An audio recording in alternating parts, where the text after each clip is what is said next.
Good morning. This is Frank on Holt. I hope you're feeling good, and I hope you're analyzing the budget, and taking all the nitty gritty, things from the budget. Your guess is as right. That is the subject that we're dealing with this morning. The Minister of Finance, Maghreb Wanakato, last Friday presented the 2019 budget dubbed delivering fiscal consolidation for sustained and inclusive growth.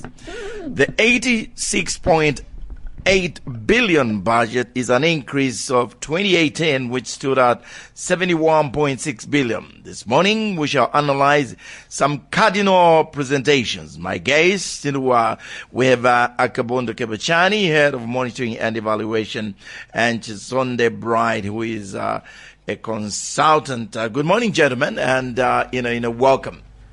Thank you very much. Good morning. Good morning. What are you getting, from the people, before we even go into the nitty-gritty of the budget? What do you get, from the people, in terms of their reaction from this, budget, right? I think looking at the 2019 budget, getting views from the civil society, I would like to mention that I am a researcher from the Center for Trade Policy and Development. So we have gotten views from some of our stakeholders, and the general reaction is that the budget will not be able to meet the expectations with respect to growth. And Kabechani? Well, of course, from our end, I think the budget has been largely received with, I think, positive news of some adjustments in the mining sector. The proposed scrapping of VAT and being replaced with the sales tax. Of course, a largely ambitious and brave budget. And, of course, the proof is in the pudding. So we wait to see the implementation of certain measures such as scrapping of VAT and see how we can work through to implement sales tax. All right. Let's look at the theme of this budget. Your reaction to the theme, and in saying so, is the money allocated to this theme adequate enough to achieve the objectives of this budget? Of course, we wish we could have a larger budget because looking at the country priorities and how much has been allocated, I think we still have a lot to do. We have a debt that we are servicing that requires a lot of resource to be mobilized. And, of course, there are certain revenue measures that have been put in place that should, in the end, I think, yield positive results. We've come a long way. I think we have made significant progress in trying to reform the ZRA and also try to build capacity within the institution to raise better revenues. Patrick, welcome. Better late than never. You haven't missed much at all. We just starting. What is your reaction? On the onset of this in a budget, and the question I've been posing to my colleagues is this 86.8 billion adequate enough to translate this theme into reality? Morning, listeners. Well, the 2019 budget, like we even indicated before it was even formulated, we indicated that it's going to be a very difficult budget. And when it comes to quantums of budget, to be able to decide what's optimal is a very difficult thing. I think you need to look more at the needs. And this is where our concern are, especially coming from Civil Society for Poverty Reduction. It's the kind of crowding out effect. I heard my colleague talking about the issues to do with debt. And clearly the 2019 budget is one that has suffered that setback when you look at social sector spending against debt repayment, but also economic affairs. So it's an issue of a balancing act, but also recognizing that this is not the usual kind of scenario with regards to budgeting. A number of appreciations I'm sure I'll be able to dwell in when we get more into detail. But all in all, we have seen losses on social sectors, but we have also seen gains in terms of some of the things, measures government is trying to put in place, especially with regards to domestic resource mobilization, but also partly trying to stimulate the domestic private sector. So we hope that if we fully implement it as well as we should be able eventually to start seeing benefits accruing to the social sectors as well. Bright, Patrick, mentions the challenges, on the onset even before the budget was, presented. My question is, how much consultation, is there? We read all these consultations, pre, in a budget. But after the budget has been presented, a number of stakeholders, come out and say, look, most of our inputs were not taken on board. Is there adequate consultation? Was there adequate consultation before this budget was presented? Okay, first of all, let me state the issue of fiscal consolidation with respect to the theme of the budget. Yeah. In my view, I know my colleagues have said that perhaps the allocation is not enough. In my view, I think it is a bit too much, because looking at the MTEF, the green paper that was released previously before the budget was presented, the budget was supposed to be about 75.3 billion kwacha. But the budget we are looking at is 86.8 billion, meaning that the government has gone beyond. And looking at the theme of fiscal consolidation, implying that we need to reduce expenditure and make it realigned to our revenues, it means that we have actually gone beyond what we are supposed to have planned for. So for me, I think with respect to fiscal consolidation, the budget has gone beyond. And in the issue of planning for the budget, the challenge that is there right now is the legal framework that is supposed to allow for the views of the people to be incorporated into the budget. There's a law that we have been pushing for, advocating for it to be passed, the Planning and Budgeting Bill. If that comes into effect, it means that possibly all the views and most of the views of stakeholders will now be, it's a legal mandate now for the Ministry of Finance to take up most of those views. And as the way the situation is right now, there's no legal mandate or it's not a legal obligation for those views that are passed on with respect to the budget to be considered and put into the national plans. Yes. Akabondo. Sorry, Frank. Just to come in with regards to the size of the budget and the fact that my colleague mentions us overshooting over the MTEF projection. I think it's a double-edged sword. We are definitely in a consolidation period. And one would say we need to ensure that we don't run an expansionary budget. But I think the kind of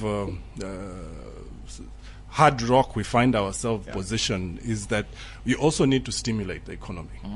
And one way to do that is to ensure that you adequately budget for that. So the biggest problem when you look at the structure of the budget is that we have a high debt servicing portfolio, which needs to be serviced, and you cannot default on that. But investment into other key sectors, economic affairs and social sectors, equally has to take prominence. So you have to play that balancing act to be able to ensure that you stimulate the economy without running that expansionary budget. Your economy now also starts to contract. So how do you ensure that as much as you're growing your budget, there's prudency, and I think the bottom line is value for money. And I think that's what we need to start pushing for more. Are we getting the high returns if it's whatever we're investing in, whether it's debt repayment, that we're prudent with that, and also ensuring we're not accumulating at an accelerated pace that is something that is sustainable. But even when we accrue, if you look at the 2019 budget, it's talking about foreign financing to a tune, I think, of 28%. I stand, somewhere there. Total financing, foreign financing is at 28.4%. So with that regard, what are the modalities for us to finance using foreign financing? We need to ensure first and foremost that this is not something that is going to be commercially acquired, like we have been doing in the past, but also the investment that is going to accrue as a result of this, it's one that is going to be of high value to really impact on the economy. So I cannot emphasize, I think the rate at which we are growing now will compound debt repayment, will also compound poverty levels in terms of pushing it further if we don't do the right things. Bright, and Akabondo, Patrick talks about the impact, of the debt. First part of the equation, what is the likely impact from this date? How much is this date going to stifle the economic growth? The other part of the equation, Patrick talks about stimulating the economy to respond to this likely impact. How do we stimulate? I mean, the government. How do we stimulate the economy? And I put it to you, both of you. Sure. I think my colleague is right in talking about I think the size of the budget and the commitments that we have, which is something that I've earlier alluded to. It's important, I think, to realize that even the revenue projections that we make, the idea of collecting money needs a source. And that source needs to be a functional source, and the only functional source that we have is the private sector. Private sector forms the backbone of the country's economy. So, if we stifle the private sector, then we won't have any revenue to collect from the private sector, and hence the importance, I think, of putting measures in place to try and stimulate private sector participation in the economy. And so, if you look at PMRC's I think budget analysis of 2018, we had raised concerns about Zambia's financing portfolio because we had increased domestic borrowing and reduced foreign borrowing, and that for us was a concern because we I think had raised concerns about how this crowds out private sector investment, and I think the government has come back and they've decided, I think, to reduce domestic borrowing, to try and give space to the private sector, I think, to operate. Fundamental challenges remain, of course. Interest rates still remain very high. It makes it very, very difficult for businesses to thrive. As well as, of course, external competition from companies, I think, that are producing goods in environments where their operating costs are relatively low. And so I think as stakeholders, it's very, very important that we sit down with government and try to devise modalities to try and stimulate local businesses and to support local businesses to thrive, because that is our source of revenue. Bright 4% projected growth of the economy. There are some other institutions, I think it's the World Bank, which is talking about 3.4, 3.6. Is this anticipated in growth, again, adequate enough to cushion, this budget, to cushion economic growth? Of course, if you look at our ideal situation for the country to develop rapidly and deal with issues of poverty, which we are advocating for, eradication of poverty, we need a growth rate of about 7 to 10%. But in last year's budget, the projection was 5%. In this year's budget, the projection has been downgraded to 4%. So looking at the issue of austerity, it is definitely understandable that the government has reduced or downgraded the growth projection, and the reality is in 2018 we are not likely to reach even the 4% we are estimated to reach. But then if you look at this in the long term, because we have been saying advocating for the government to manage its debt. Now the implications or the effects of debt are now setting in. And the government is paying a lot of money for debt payments and debt servicing, and now because there's limited resource to allocate to economic affairs, for example, which can stimulate the economy. So now we are downgrading GDP. So this is a problem which is complex, which was created because of a rapid contraction of debt. Yes. What else is contributing to this, lack of, adequate, growth? Are they, with foreign, input, a negative impact on this, growth that really, we can't do, anything about? Most of the times, I think we are, as Zambians, we have always been told that Zambia's growth is very much linked to external forces like oil prices, copper prices, and the like.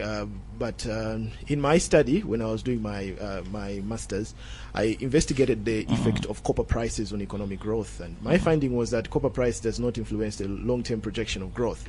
So we usually want to say it's because of copper prices, but I think that leads to government not owning up to the situation of growth, because growth can be stimulated even from economic affairs, from the activities that we allocate and the way the government runs the economy. So we can stimulate higher growth. Zambia has it had situations where growth was high, as far as 7%. So it means that it's possible for us to have that level of growth. And if we are willing to, or we want to achieve the Vision 2030, we want our growth to grow very fast for us to reach our middle income status. Yes. When do you see, the government concentrating in terms of, economic growth? I mean, there's every budget, talks about agriculture as one sector that really it will present, economic growth. I know it takes time, but that really is where the future lies.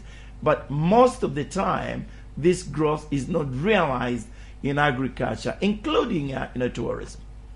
It's so true. I think it's the diversification agenda, but the diversification agenda also that is going to bring revenue to the country.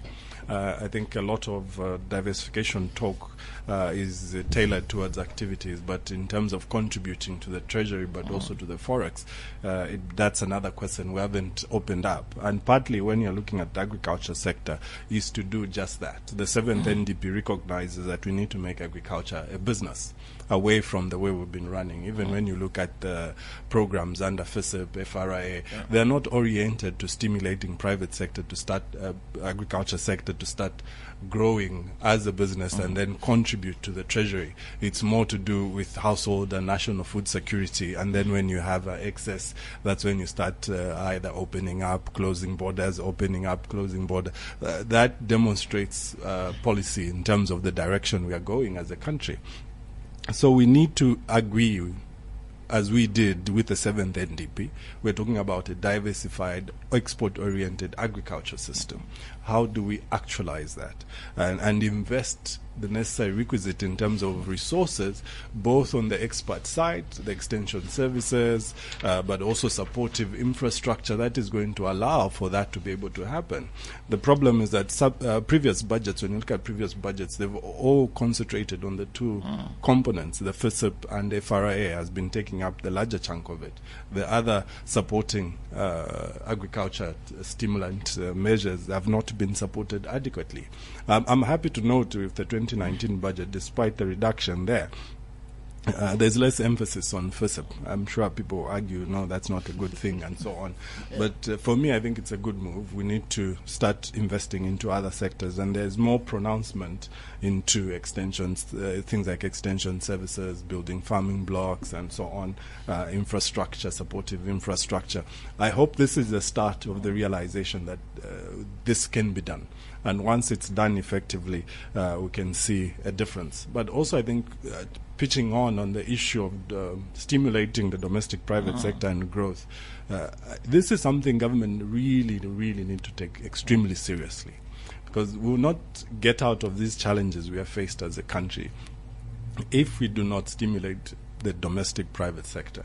Because for us who are in poverty reduction, it's important for employment creation. And where is that going to come from? It's from the small and medium enterprises. And investment, adequate investments need to be tailored in that direction. The budget, 2019 budget, is a double-edged sword. On one hand, it gives, on the other hand, it takes away. And I'll explain this. If you look at things like the turnover tax, this has gone up. And this is a flat rate. Turnover tax does not take into consideration costs. It's basically on your turnover, as it says. So it doesn't look at the cost implications of a small guy, and this has gone up.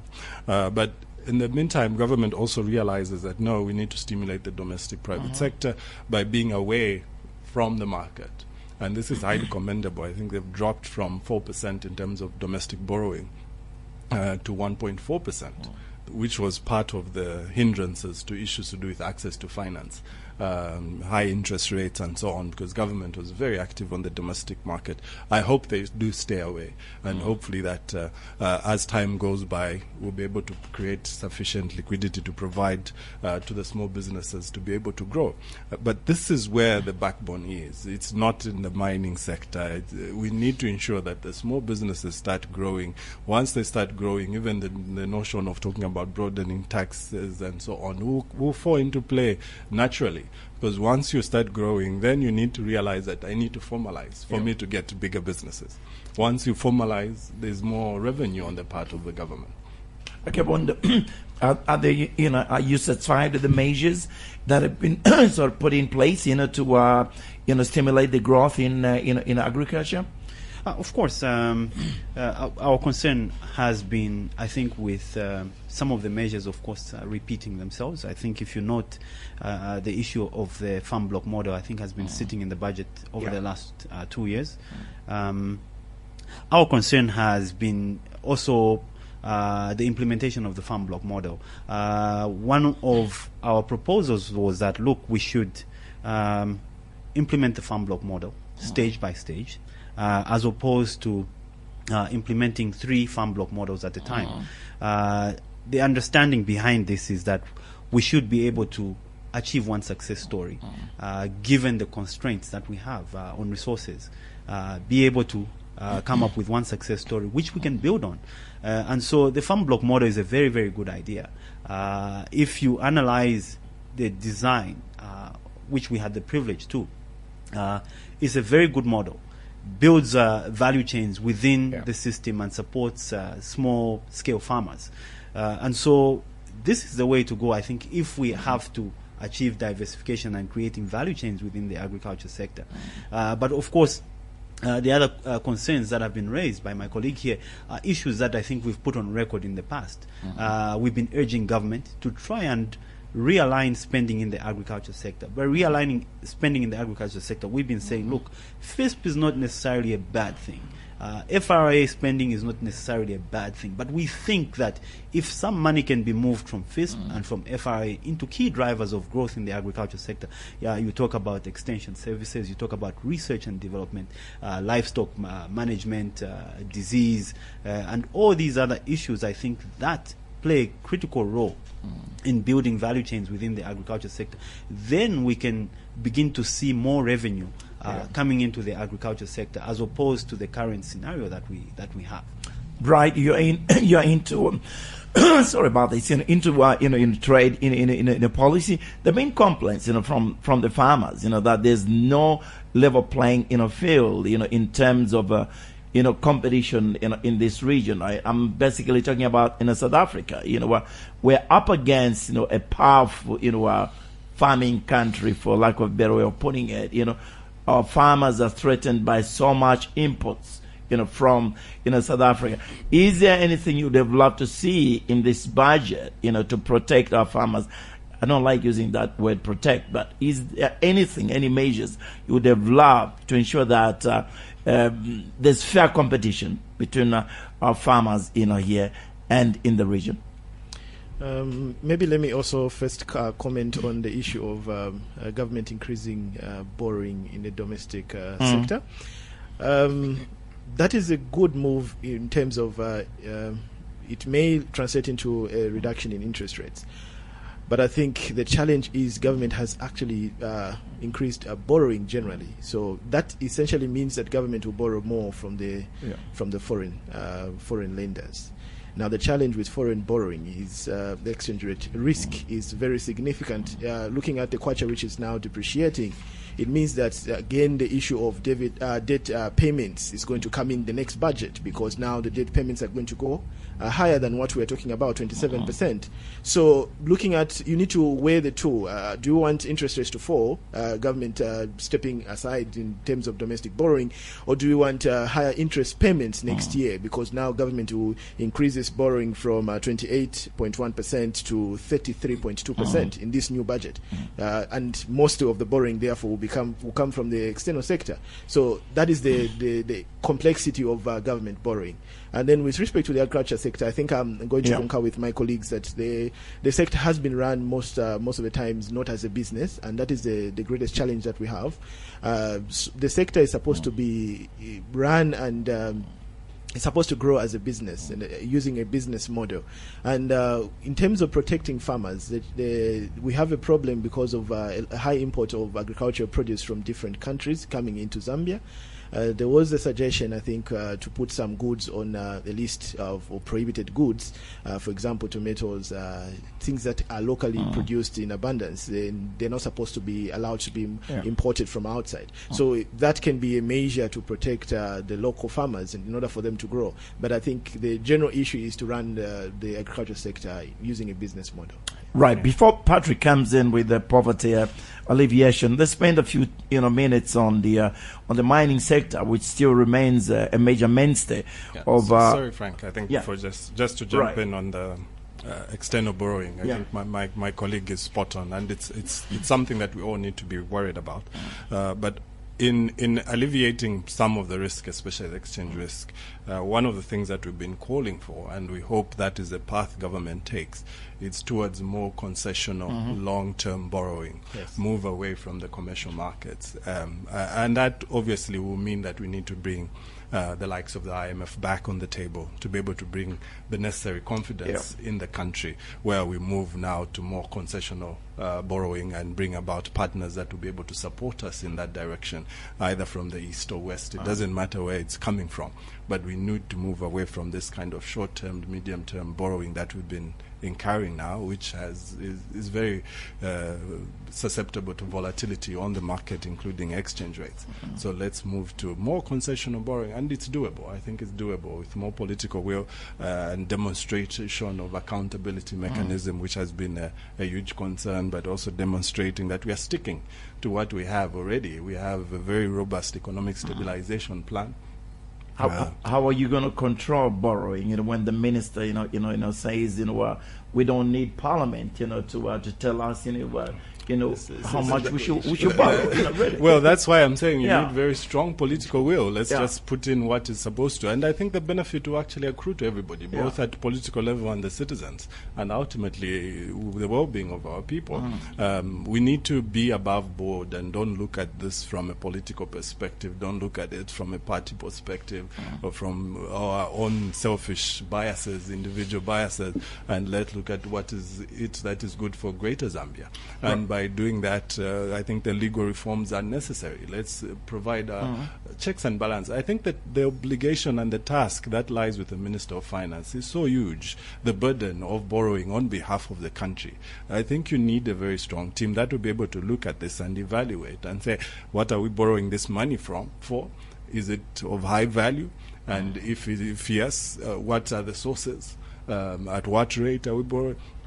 And be able to agree, as opposed to putting it in one individual. I know she consults with the technocrats at Ministry of Finance, but it's not sufficient. That debt is actually my debt as a citizen, because it's borrowed on my behalf. So I need to have my representative have a stake when I'm going to incur a debt as a citizen. So I think we all need to be above board, magnanimous, and agree that, yes, we are not in a position we should be, and we have challenges as a country, but we need to move forward and work together and ensure that we do the right things. Right. Before Akabondo comes in, to take the lead, in terms of the mining sector, vis-a-vis, sales, and tax. A quick one, Bright, the depreciation of the kwacha. What do you see as an impact, on this, in a budget? Should we be concerned? Definitely we should be concerned. I think with respect to the exchange rate, we need to understand the policy framework for the central bank. So the Bank of Zambia has two options. Generally, the central bank has two options. They can either pursue price stability, that is maintain the inflation, and they have done this perfectly well. So that is their primary goal, is to maintain price stability, the inflation to be maintained between 6 and 8%. Last year, I think we have seen, and even leading up to this year, we have seen that the inflation has been within the target. But then if they are going to focus on inflation, it means that they have to let the exchange rate be floating. So the exchange rate currently is a floating exchange rate, meaning that the central bank is not having it as a priority in terms of correcting it to be at a stable level. So the exchange rate will float with respect to the demand and supply of forex in the country. So recently we have seen, of course, because of debt payments again, although the budget was saying it's because of importation of increased importation of oil, but I think from an analytical perspective, it may be because of increased forex demand for debt payments, because foreign debt is paid using forex. So if the government is getting more forex to pay back their debt, it means that the demand in the country for forex increases, and then the exchange rate will start depreciating. This will have a long-term effect, a medium-term effect currently on the budget, because it means that there will be the actual projected right now how much we're supposed to pay in terms of debt payments.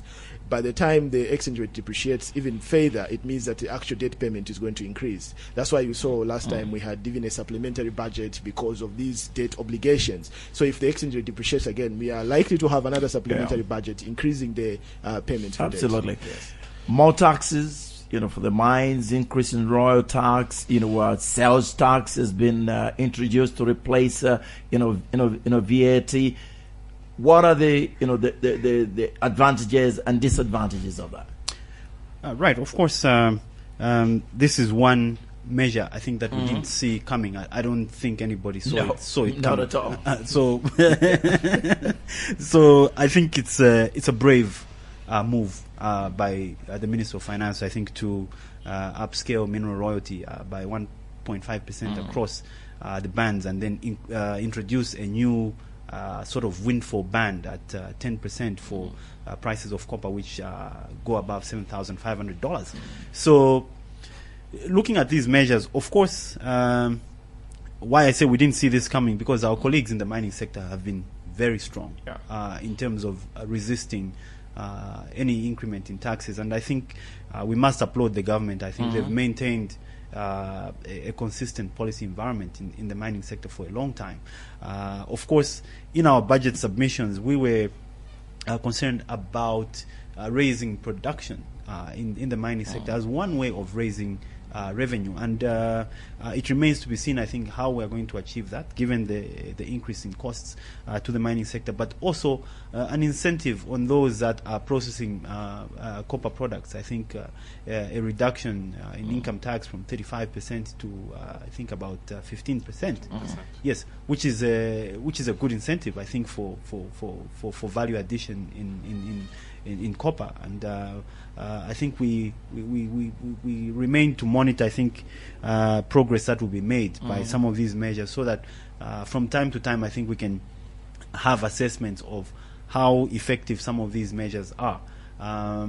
Of course, the proposals are not cast in concrete, and I think the minister earlier alluded to the need, I think, for constant dialogue and bringing all stakeholders on board in order to achieve. Do you anticipate a strong reaction from the mines, to an extent that they might even want to blackmail the government and say, look, we're going to lay off the workers here? Well, of course, it's been quiet. The price of copper hasn't been so bad. So we don't expect any drastic measures from the mining firms. I think we have had instances where some mine owners have gone in the public to brag about how much money they are making from the mining sector. And so I think government has to remain bold in some of these decisions, and it's about time that we got the right revenue from the mining sector. The mining sector, for your own information, they have a lot of incentives that I think have gone down their way. One of them is electricity.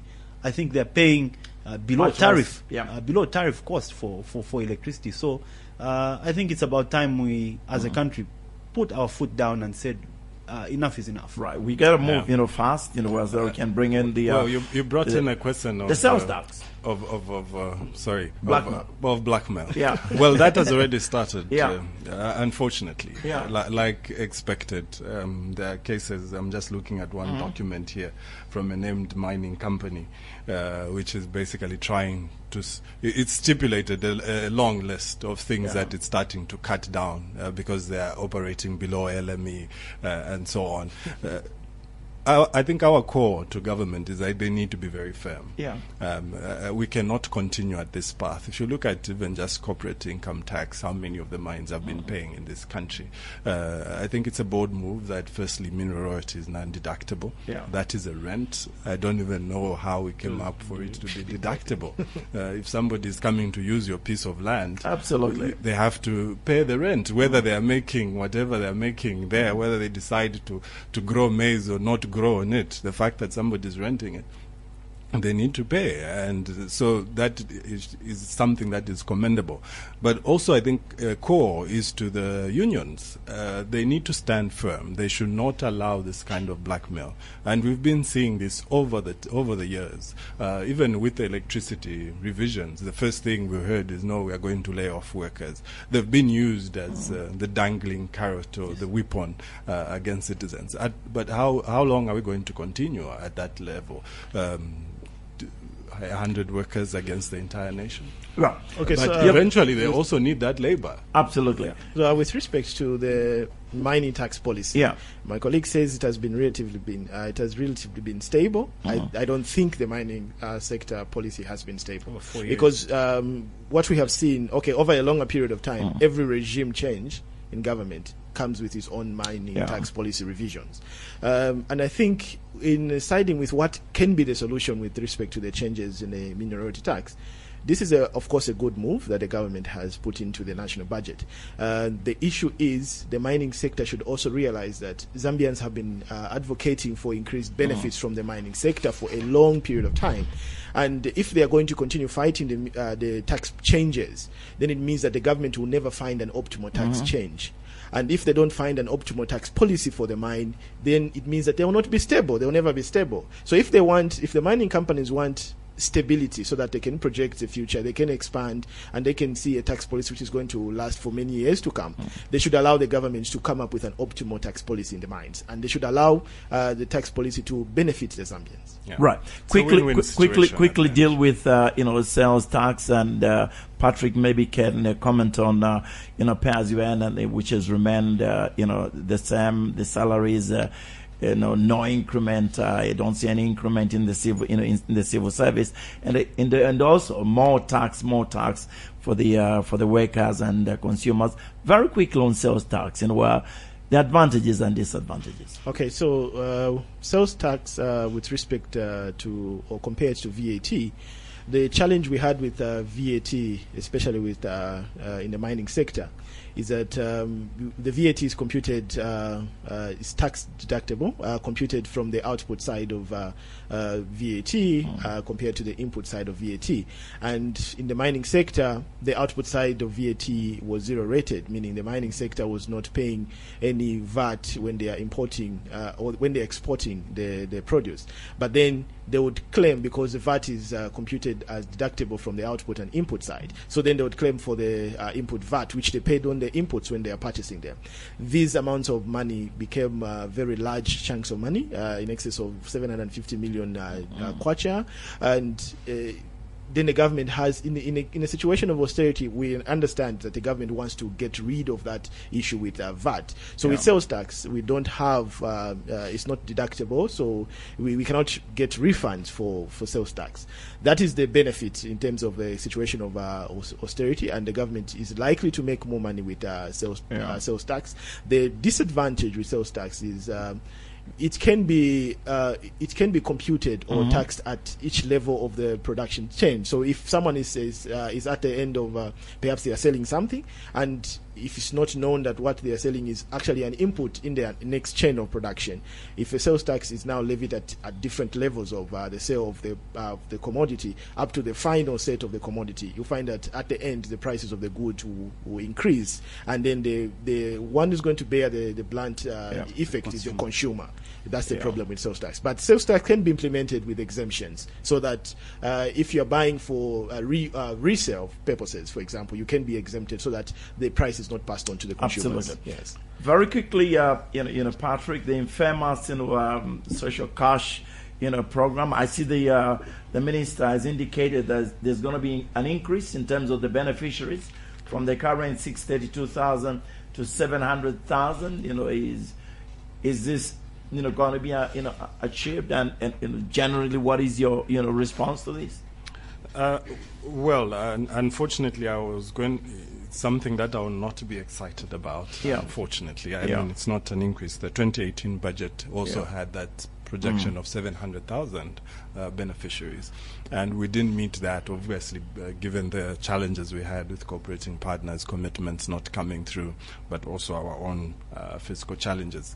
But also when you look at the overall social protection budget, all of them have actually gone down. So I think it's a huge concern. We need to try and see how do we, firstly, now, in terms of government commitment, yes, it has gone up, because the government commitment previously, I believe, was at 552, if I'm not mistaken. Now to this level. But I think one of the things that we need to try and start working towards now is building the rapport back with the cooperating partners that we're supporting, especially this critical program, such that once that is built and the confidence is built back, the additional amounts that will come through will actually push up further beyond the 700 that we have targeted under the 100% government financing.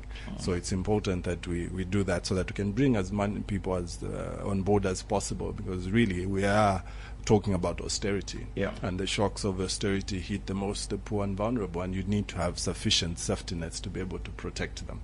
And part of that is programs like the cash transfer, which are very, very critical, both at the well-being of individuals as adults, the vulnerable, but also critical for children in those vulnerable households. So these are very, very important programs, and we hope that beyond just the allocations, they will be ring-fenced. One of the things that we have noted over the years is that as much as we allocate money to these programs, they are not fully implemented. You find that disbursements by end of year will be around 65%. Cash transfer by mid-year this year was about 27% of disbursements. So that's a huge concern for us and remains a concern. So we hope to ensure that this is done rightfully. The little resources that are there, even if they're 100% dispersed and implemented effectively, make a huge difference.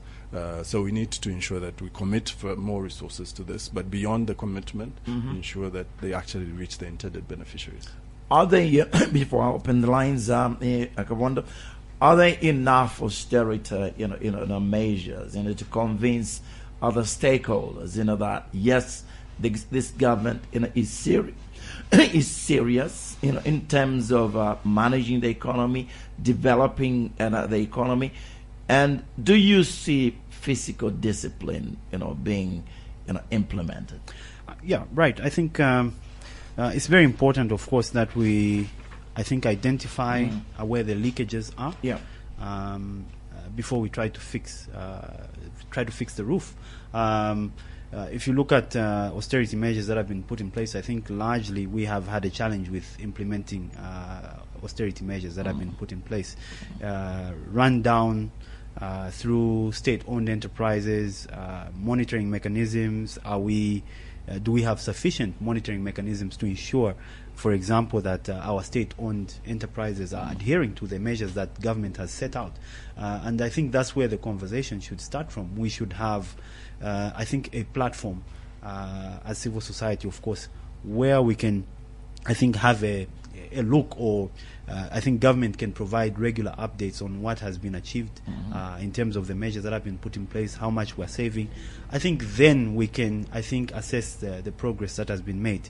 But of course, just to add on to what my colleague has spoken about on social cash transfers, I think looking at where we're coming from, we've made significant progress. 2016, the increases that we have both in amount and coverage, I think we've come from around 200,000 beneficiaries 2016, and now we are slightly above 600,000.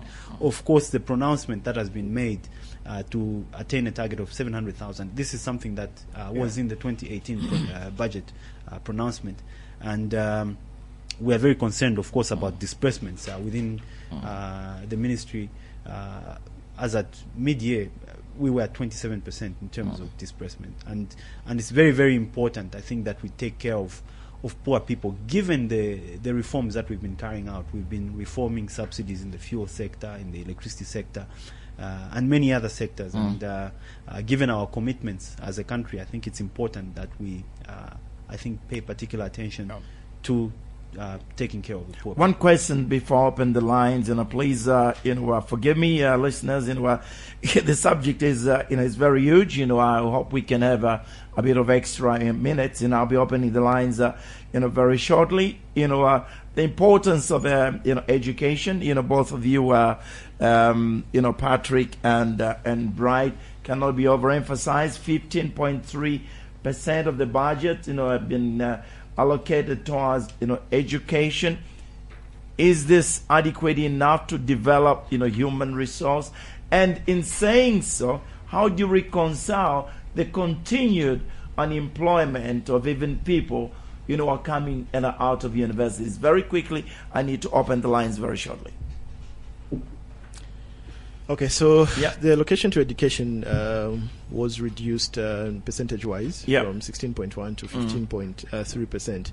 I know a lot of people want to look at the absolute increase in the allocation, but I think from a policy perspective, the percentage changes in the allocation show you government priority.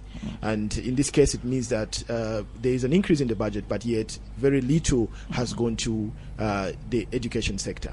And we want human development, we want to have more skilled people, and I think education demands more allocation. And I think from that perspective, I would say the allocation is not sufficient. The challenge that we are seeing, why this allocation has reduced, as I said earlier, is because of debt payments. Debt payment is 27%. If you combine the payment of the allocation to education, health, plus social protection, it's less than 27%. So it means that debt is actually getting a lot of government resource, which was supposed to go to these social sectors. And then, with respect to what we can do in the education sector in terms of skills and development, we need to grow the economy faster than what we are doing, and that is why it is worrying to see growth projections being downgraded from 5 to 4%, and then we don't know where it's going to be next year. If the government continues this trend, it means that the economy grows at a slow pace. We cannot create enough employment for our people. Excellent. This is Frank on Halt, a powerful panel I have this morning. My colleague Bright from Center for Policy and Trade Development, my colleague Patrick from the Civil Society for Poverty Reduction, and of course my colleague Akabondo Kabechani from Head of Monitoring and Evaluation at the Policy Center. Right. You're okay. The lines are now open. 0974 870 877. 0974 870 877. This is Frank and Hot. We discussing the budget analysis. 0974 870 877 or 0967 877 447. Good morning. Good morning. Good morning. Good morning. Your name, please? My name is Daniel. Yes, Daniel. What is your question? I think I don't know whether I talked about it. So I'd just like to get the gentleman's views there on how it is that from our budget we're paying almost 23 million, I don't know if it's billion kwacha, to debt repayment, and only the combined 21 billion is going to education, and how is that going to help our nation? And is it a really good thing that majority of our budget is going to debt repayment? How does that work? Thank you. This is Frank on Hot. 0974 870 877. If you'd like to participate, we're looking at the 2019 budget. Call us now on 0974 870 877 or 0967 877 447. Call us now. This is Frank on Hot. We don't have anybody on the line yet. Would anybody like to respond to the last question the gentleman asked? Well, I could come in. Yes, sir, Patrick. I think that has always been our concern. I mean, when you look at the high debt repayments. Let me see if we can pick up a call and you can continue, Patrick. Good morning. Yes, good morning, and how are you? You are talking to Plaza Morgan within Osaka. Yes, Morgan, what is your question? My view, my view on the budget is that yes, the budget was, and I blessed the way the Madam Finance Market Malakatwe, the way she addressed the Parliament.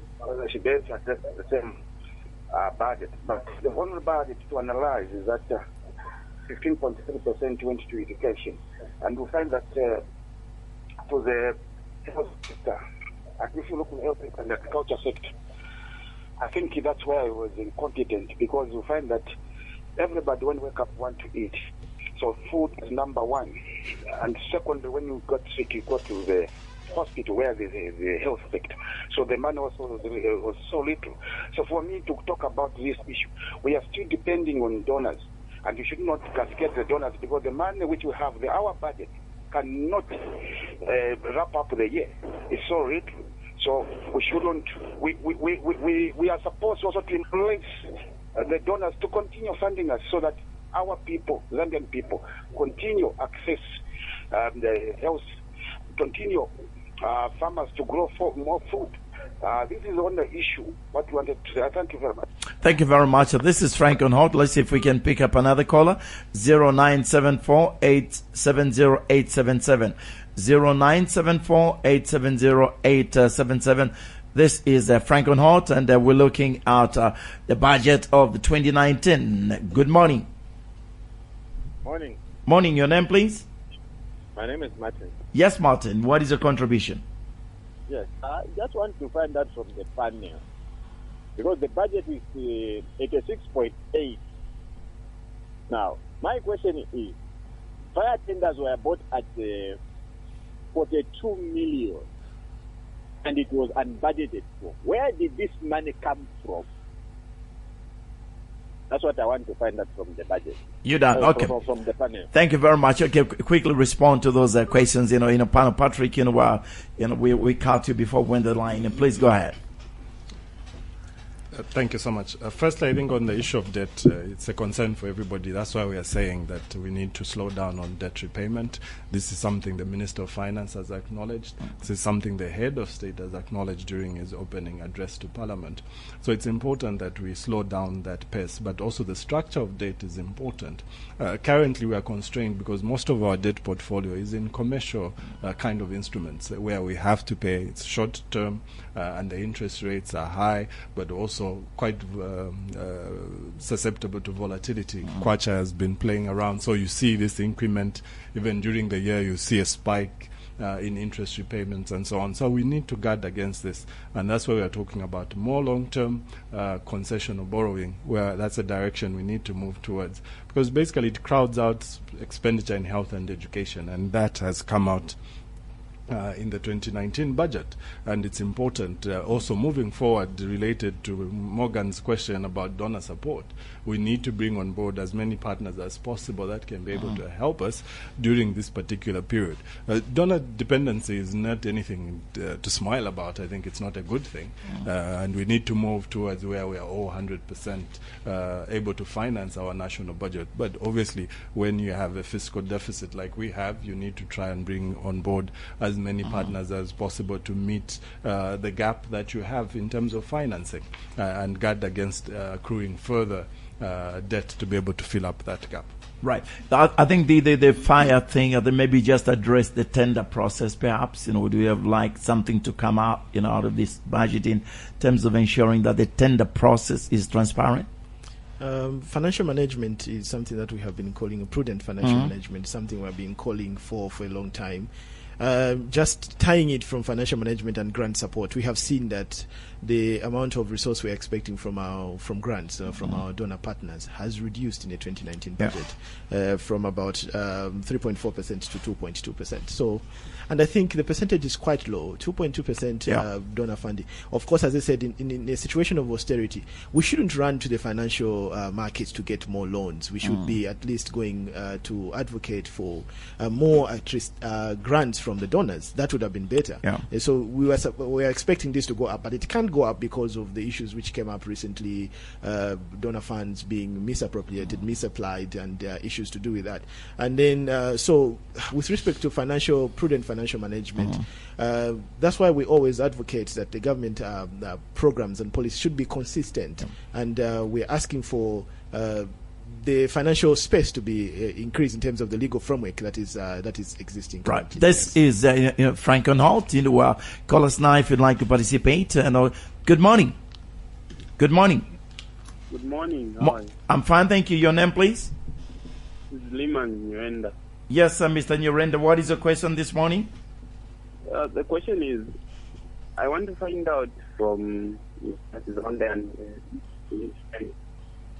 how best can we reduce the borrowing? Because the issue here, the way I see it, we're in so much debt and we keep on getting in even deeper. Yeah. And then now we are failing to finance our own budget. Then we rely even more on other data. So how do we curve that thing out? And how do we get back to a line where we're able to finance our own budget? Mr. Chizonde said that we need to get to a time when we can finance our own budget. But then now the question is how. Thank you very much for that. 0974-870-877. This is Frank on Holt, and we're looking at the budget analysis. Do we have somebody on the line? 0974-808-77 if you'd like to participate. Good morning. Morning, Uncle Frank. Morning. Your name, please? Loti from Matero City, within the city. Yes, Loti, city within the city. What is your question this morning? My question is, I want to find out what was wrong with the VAT and what is the interpretation with the sales tax in realizing the much desired prospect that the VAT has failed to yield.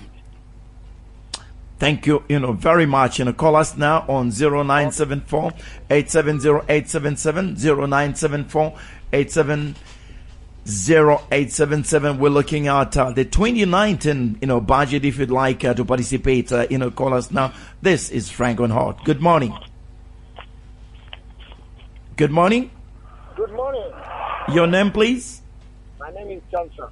Sorry? Chansa. Yes, please. What is the question? The question I want clarified is that how did the 2017 budget perform, given the target of 71 billion before we moved to 86.6 billion? Did we what so far? How have we performed? Because they need to justify the numbers, because you can't just jump from 71 billion to 86 billion. What's the rationale? And furthermore, I want the panelists to explain. You see, there's this misconception of saying it's an allocation. A budget is not an allocation. For me, a budget is a forecast of what you intend to collect, or the money you want to make. Now, the allocation is when you realize the budget. And many a times, these budgets have not been realized because you are going to look at, for instance, health sector, whatever has been proposed. That's the focus. Now, the actual, what we're interested in is the actual allocation. That is what matters. Otherwise, it becomes an academic exercise. And furthermore, you've seen that revenue collections, why the revenue collections from our tax have dropped down from 75% to 64%. Why? And I say contradiction where now they're saying that we are slowing down on borrowing, but the gap is now being financed through introducing new bills and borrowing through bonds. That is basically borrowing. So there's no slowing down borrowing there as far as I'm concerned. I need a comment on those issues. Thank you, very much. Akabondo, I think, deal with the issue related to VAT, sales tax, and then Chizonde, you can, deal with the mechanism to reduce on borrowing, I think, and then Patrick can, deal with the budget review, budget, development. The last, question. Let's start with Akabondo. I think the rationale behind. Of course, abolishing VAT, I think, stems from the fact that we are spending a lot of money in refunds, particularly to the mining sector. I think on a year-on-year basis, we are spending around about $700 million to refund the mining sector. And so introduction of, I think, the sales tax eliminates the problem of the VAT. Of course, it has other challenges, which I think my colleague had earlier alluded to, which is the problem of cascading, where you have a build-up of tax on tax as you go along the chain. And of course, there are cures for this. One would be to, say, impose a sales tax at point of importation, or when the manufacturer sells a particular good, you impose it there, or coming up with a schedule with exemptions and varying, I think, taxes on services and goods, which is a pretty much complex process. And that's why I think the minister was very open, I think, to suggestions. But I think the government position is that come, is it April next year, we should be able to implement the sales tax and abolish the VAT system. Managing the date, doing away with most dates. Okay, so the debt management is it's a multi-strategic approach that needs to be taken. If you want to deal with debt, you need to look at all the facets of debt. Prudent financial management is one of them, and then creating strategies for managing debt. We have been advocating for things like the setting up of the sinking fund to reduce the upcoming debt payments for the Eurobonds. We have advocated for government to move away from borrowing in the commercial market, so that we don't want to hear that the government has issued another Eurobond, because that will be a serious problem for us. So the government can engage partners like the IMF. We have been advocating for the government to engage the IMF to bring them back on the table, because that will enhance oversight over the macroeconomic situation of the country. The IMF comes with conditions. I know people think that the conditions are bad, but those conditions are oversight conditions where they'll hold the government to task to be able to implement what they have said they're going to implement with respect to the policies. And then we're going to see this scaling up of debt coming down, because we are now borrowing concessionally, and then we are getting rid of our commercial loans, and then we have an oversight from the IMF. Then we prepare for the future coming principal payments using a sinking fund. So those are some of the issues that we're saying. Fiscal consolidation is the major thing the government has concentrated on currently to reduce the issues of debt accumulation. But then fiscal consolidation has been predominantly on the mobilization side. So far, what we have seen is targets to get more revenues. There's this drive that is there. The target was 18% of GDP. Now we have 18.7% of GDP, meaning that there will be more mobilization this coming year. But on the part of expenditure, we are seeing that expenditure is still going up. That's what I was saying, that with respect to the theme that we are pushing for delivering fiscal consolidation, we are not supposed to be scaling up the budget beyond what the Green Paper said. We are supposed to have at least been in the margins of 75 billion kwacha, closer to the Green Paper stipulation. Yes. Performance review of the previous budgets, in relation to the 2019 budget.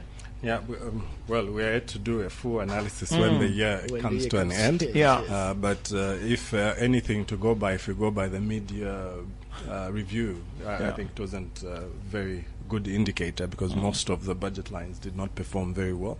Like I indicated, if you look at programs like cash transfer was at 27, most of the social sectors were hovering between that 20 to 35, 45 at the most highest, including economic affairs. So we've had challenges in terms of meeting the obligations as set out in the national budget to be able to adhere to it. So justification, I'm sure, for increasing the budget threshold is basically demand. I think everything is going up. The population is growing. The needs for social services is ever growing. You need to provide for that. So you cannot have a static budget. But just to agree, I think planning is very, very critical.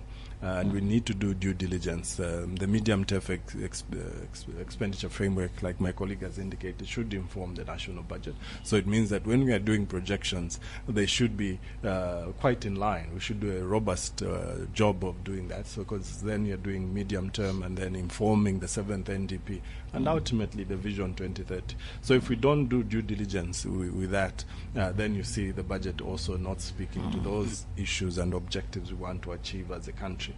Why revenue has dropped from 75 to 65? I think it's a very simple answer. The expenditure has been growing, but domestic revenue has also not been growing at the pace expenditure has been growing. So that's why even the aggressive move towards enhancing domestic resource mobilization by any standard, when you look at economic theory, or even just in comparison with the region, when you're talking about optimality, the rate that we were at 2015, that is extremely low. If you're going to look at GDP versus your capacity to collect revenue from that, you should be above 20%. So government is right to try and enhance domestic resource mobilization efforts. It's important, and I think it's the most sustainable way of financing your resources. But as you're doing that, make sure that you don't hurt your people as well. You need to ensure that the fiscal measures that are put in place are equitable, but also going to stimulate your economy to be able to realize enough from that. And that's where the trick comes in, especially when it comes to providing relief. Things like pay as you earn. As you know, it has been one of those low-hanging fruits. We haven't received any relief this time around. But further to that, we have the NHS, National Health Insurance, which is now which should take effect in January, meaning to erode disposable income further. So how do you balance between your ambition to raise resources, but also provide relief to the people, especially when the cost of living is going up? And it's important that that is done.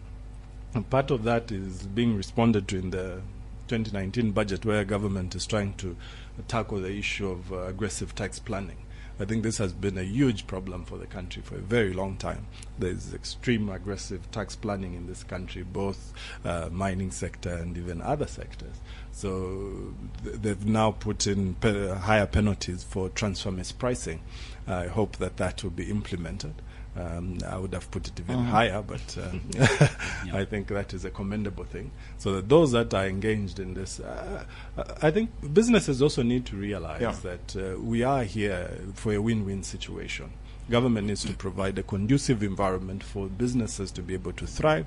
But when businesses also engage in aggressive tax planning, now you engage in this kind of tug of war, suspicious mode where nobody gets to win, really, at the end of the day. So we all need to do all right things, make sure that our policies are clear enough, our policies are well-directed and well-meaning, and those that are on the receiving end, in this case businesses, they do responsible business, pay the right taxes, and I'm sure we'll all benefit when the economy is doing very well. The onus will have to be on ZRA, to collect as much, revenue to support, this, budget. From where you seated, is ZRA in a position, to perform optimally? Of course, ZRA has a huge challenge. I think one of their biggest challenges has been the issue of capacity in administering even the VAT.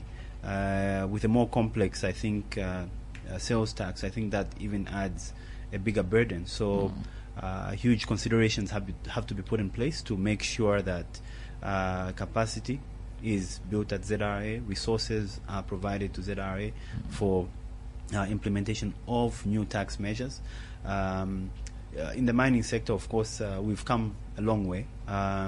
It's an evolving sector. I think our colleagues in the mining sector, I think, like I said earlier, are quite strong. So we really need to have a dynamic team at ZRA, I think, to follow up with the new trends and new technology and all the surprises that we should expect, I think, from the mining sector. I think already there have been some responses from there. So it's important, I think, that government pays particular attention to building capacity within ZRA so that we are able to realize, I think, our aspirations as a country. Very, very important. Chizonde, I go back to financial management. Even in a difficult economic situation where you expect service delivery to be facilitated, we still hear of departments sending money back to the treasury at the end of the financial year. Now we hear of money sitting in the bank, which is supposed to go to social delivery, sitting in the bank, and nobody knows why this money is sitting in the bank. What does this tell you? I think, like my colleague just mentioned, is the issue of budget implementation. Implementation is not the same as allocation. So we're usually very excited to hear that this amount of money has been allocated to social protection, this amount of money has been allocated to health. But at the end of the day, what matters is how much of that money really reached that sector, how much of that money was spent in that regard, in accordance with that budget item or budget line.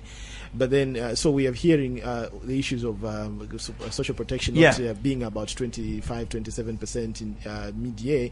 It means that a lot of resource that was allocated to that sector has not yet been spent. So in terms of prudent financial management, I think we need to go a bit further than just looking at the budget allocations and push for the government to also improve on budget implementation so that these monies can reach where they're supposed to go. Yes.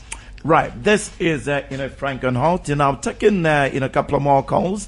0974 870 877 is the number to call us. 0974 870 877 or 0967 877 447. This is Frank on Holt. Call us now on 0974 870 877. Hello. Good morning. Good morning. Good morning, Antonio. Morning. Who is speaking? This is Panji calling you from within Osaka. Yes, sir, Panji. Go ahead. Yeah, I'm not clear about the budget. The budget has been announced here, but we don't know how much funds are available at the moment because the government of the day is preferring on the borrowing. So I want to be clear on the amount which is available out of the budget here. In terms of what? The total, amount or what? Could you be specific? The total amount of the budget here, I know it's very clear. Yeah. But I want to know how much funds are available at the moment. Which funds now? The money that has been organized at the budget was... hello? Yes, go ahead. Yeah, I want to be clear. The funds which are available out of the budget. Okay. All right. We got you. Okay. Right. And we're taking another one or two questions. 0974 870 877. This is Frank on Holt. 0974 870 877 is the number to call us. Good morning. Good morning. Could you switch off the radio, please? Right. Okay. What is the question? Yeah, I really wanted to ask how much money has been allocated to youth empowerment fund? How much money has been allocated to youth empowerment? And, go ahead. How best can they do it that they allocate the money to the appropriate youth? So recently I've been seeing vehicles listed in youth empowerment fund, but it seems like the people benefiting are not really youth. You're done? Yeah, I'm done. Yeah. Thank you very much. 0974 870 877. Let's see if we can take in Our final caller, 0974-870-877. This is Frank on Hold. Good morning. Oh, good morning, Frank. This is Daniel Kapambwe. Yes, Daniel, what is your question? My concern is on the fuel levy. Is it necessary that the government should maintain the fuel levy when they've introduced the toll gates, the tolls? All right. Thank you so much. Maybe we're taking another caller, 0974-870-877. 0974-870-877. Do we have somebody on line? Yes. Good morning. Morning, Frank. Morning. Your name, please? How are you? I'm fine, Elias. thank you. Sorry? My name is Elias. Yes, Elias. Go ahead. Elias? Yes, Elias. Okay, go ahead, please. Okay, great. What my concern is with the budget, is that we're not moving towards being sustainable as an economy, self-sustainable as an economy. Because I was looking at statistics. Zambia is currently importing about $3.9 billion worth of imports. The biggest country to which we're importing commodities from is South Africa, $2.1 billion. And when you look at it, most of it is foodstuffs, machinery. Now, these are things that we could do ourselves. You understand what I mean? So I feel the budget, there should be an allocation more to industrialization and productivity. By the government, by the state, to invest in their own industry, produce processing food and all those other commodities. Turning raw products into finished goods, and then we don't implement policies where we don't have to import so much food stuff from Africa, because the only way that you can have a surplus to be able to implement debt repayment. Thank you very much, for that. Akabondo, maybe quickly run through the allocation very quickly in terms of the two questions, and then Patrick and Chizonde can deal with the issue of imports and yeah. Okay, Akabondo. Yes, of course. I think the question was the first question was not very clear. He was asking, he was saying he knows the amount that's been proposed, I think, for spending, but he doesn't know how much is. Yeah, I think he did you get that? Yes. Yeah. He was. I think in his perspective, he thinks that government collects money, revenues, and then when they are coming up with a budget, they have these resources already waiting for disbursement. But then the budget process, or the way the government runs the fiscal space, is a bit different. They can make a budget and allocate resources as per plan of the budget, but then the collection of revenues and everything, the collection of grants and the issuing out of borrowing, everything will happen simultaneously with the actual spending of government. So we cannot say that the government has money for this 86.8 billion right now, but then during the course of the year, there will be taxes collected, there will be revenue from maybe issuing out of a loan, there will be grants from donor partners. All these monies will now eventually come in, and then once they come in, they will be spent with respect to the plan of the budget. Yes. The youth, I think, specifically asked for if there's any allocation for youth. I think the budget statement doesn't explicitly talk about an amount that's been allocated to the youth, but instead, I think, talks about measures, I think, that are there for youth empowerment. And I think there's issues to do with skills training, and government targets to train about 3,000 youths in 2019, I think up from 2,500 in 2018. I think that's one of the measures that has been put in place for youth empowerment. Very quickly, with the imports, and we're talking, we're importing too much from South Africa. Definitely we want to be more reliant in the agriculture sector. I think previously maybe the speaker was not on air to get our, when we explained a lot of issues to do with the agriculture sector, we wanted to run as a business instead of more or less like the way we are running it right now, so that we can make it more reliant. We can get most of the produce that we are importing from South Africa to come into to be produced within Zambia, so that we can reduce our importation. But I think something that to also bear to note is that Zambia has been having a trade surplus for some time now. So in terms of looking at exports and imports, I think our imports are still lower than our exports in terms of actual earnings. But then we want to also be gaining more from exports, getting more forex into the country. Yes. Sorry, let me see if I can take in. I think there's a caller frantically trying to get through. I hope this is the last caller. Good morning. Hello, good morning. Could you quickly, you are the last caller. What is your name, please? Yeah, my name is Charles Masange. Mr. Masande, yes. Make a comment on yesterday during the breakfast meeting. Honorable Mwanakatwe pointed out that while there is a ban of timber, there is a lot of timber which she found in China. And I don't know why, when we want to meet the budget, then we are not harnessing the traditional exports. While our timber is being exported by the Chinese, then we go there to borrow money. Is that sensible? And at the same time, copper is so that London Metal Exchange. What are we selling? That's why we want the government to promote auctioning of our own products at local here in Zambia. Otherwise, we can't start on borrowing instead of making consistent policies on our own resources. That's my observation. Without that, the budget won't fail.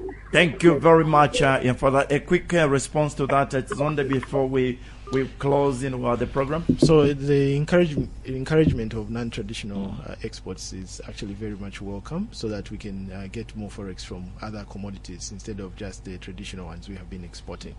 And the observation, I think, about timber is I think beyond the economic analysis realm. I think on timber, the whole idea of trying to ban timber exports is to try and encourage value addition locally.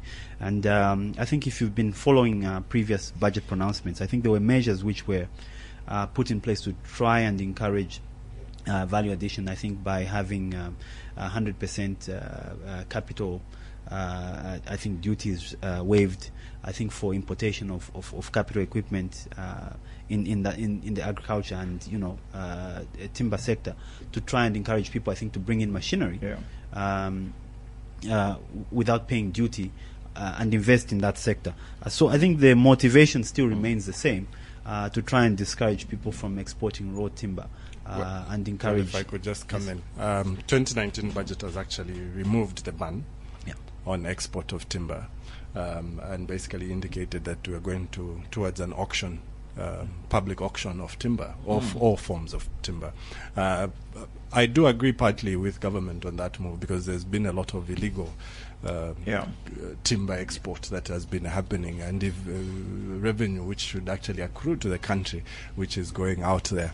But I think it should have also been followed up with a tax measure where you introduce an export duty on raw timber, and then encourage even zero rate processing of timber within the country, so that you promote processing, but even those that are exporting, because it's a commodity that is on demand out there, you earn both from your exports but also from taxation through an export duty. Right. So I think that should have been done. As we come to an end, I'll go around, as we come to an end. Sorry, there was also the issue of I think auctioning of minerals. I think emeralds are being auctioned locally, I think, at the moment. I think that's one measure, I think, that's been in place for a long time. I think a caller was trying to seek clarification on auctioning. One issue just before we close, which is away from this discussion. We'll be closing, the show.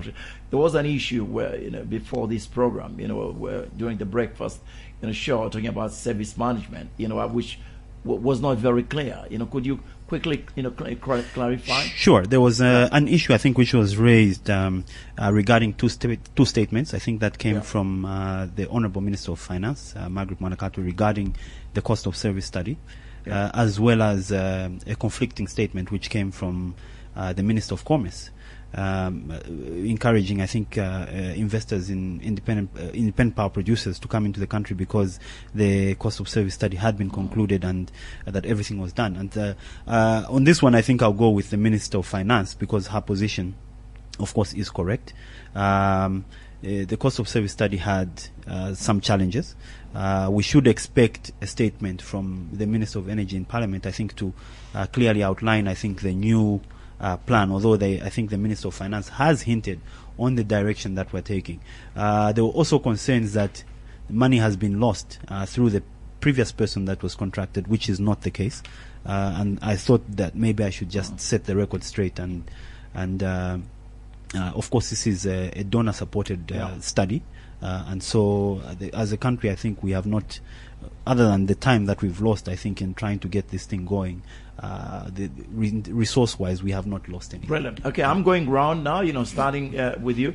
They say the eating is in the pudding. What would it take to implement this budget successfully? Very, very briefly, we go around and Patrick closes. Of course, to implement an ambitious budget, particularly one that goes against other forces. You look at the mining sector, I think requires a lot of courage. I think we have to be bold in our implementation of the budget. I think we should not go back, I think, on some of the pronouncements, particularly the ones that we've set out for the mining industry.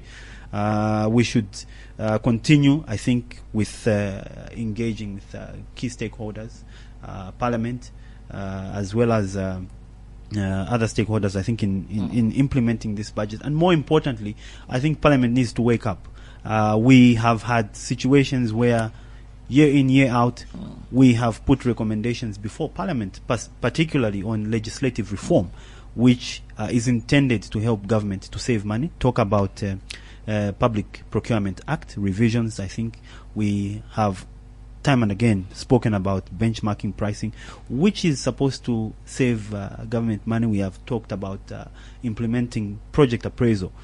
All these measures, I think, aimed at getting government value for money, for whatever they are putting in. And I think it's important that Parliament, I think, moves in the direction of ensuring that this legislation is put in place so that the country gets value for money and government saves money.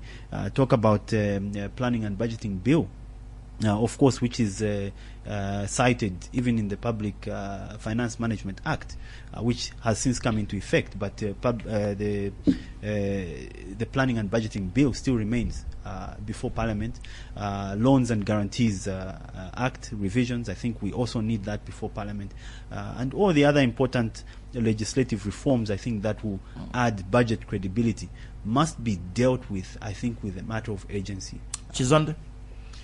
I think for this budget to be realized, with respect to the mines, as my colleague has said, we need to have that commitment to our targets and commitment to what we have revised in the mining tax policy.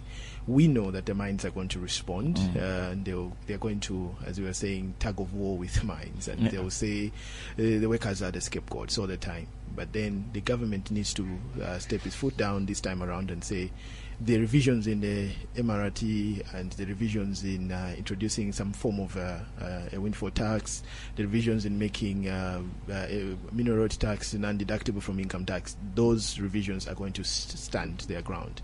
And another thing that is going to be required is transparency with respect to debt.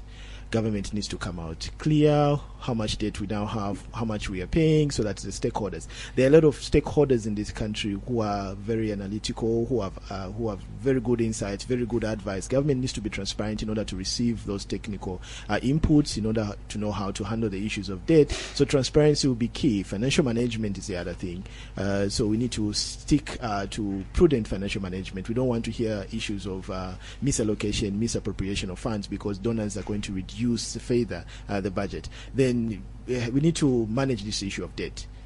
Stay the ground towards the macroeconomic goals we have set out. Last year, 2018, or the 2018 budget, looking at the goals, only about 2 out of 8 goals which were set have been more or less achieved, but the other goals have not been achieved. International reserves and all other issues, they haven't been achieved. So we want the government to be more committed to the macroeconomic goals in order to realize the 2019 budget. Patrick? Yeah, well, my colleagues have tackled a number of things. Mine is just, I think, let's be practical. Let's stick to the budget. Let's implement it, and also let's implement the other things that we've said we're going to do in the economic stabilization plan. And once we stick and we retain budget credibility, we should be able to make quite some progress. But beyond that, also, I do agree with the Minister of Finance. A lot of negative sentiments are hitting the economy. But also government needs to play their part to ensure that we have the positive sentiments in this country. Yes. Be open enough and communicate effectively.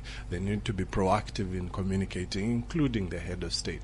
He needs to take it up on himself to say, this is where we are, this is what is happening in the country.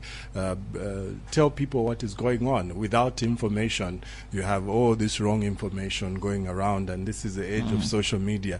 People just produce something, throw it out there, and it's taken as gospel truth. So government need to be extremely proactive, and for us it's extremely of concern because it's hurting the poor the most. When the kwacha fluctuates beyond the macroeconomic fundamentals based on sentiments, the cost of living is affecting the old woman somewhere in the compound. So we need to guard against this and ensure the right information is put out there. But also let's manage our debt. I think this is the elephant in the room everybody keeps talking about. So let's ensure we do the right thing. Well, gentlemen, thank you, very much. This has been, Frank on Hot on a Tuesday. This has been quite, a marathon, program. I would like to say thank you to my guests, this morning, my good friend Patrick Nshindano, Executive Director, Civil Society for Poverty Reduction, Akabondo Kabechani, from the Policy Monitoring and Research Center, and of course Chizonde from the Center for Trade Policy Development. And just to inform the listeners that this program has been brought to you by the Center for Trade Policy Development and of course Policy Monitoring and Research Center. Thank you very much, gentlemen. Some thought-provoking, issues. And I mean, it's a big subject, and we hope and pray that it will benefit our country. Thank you so much. Thank you. This has been Hot and Frank. Until Tuesday next week. Good morning.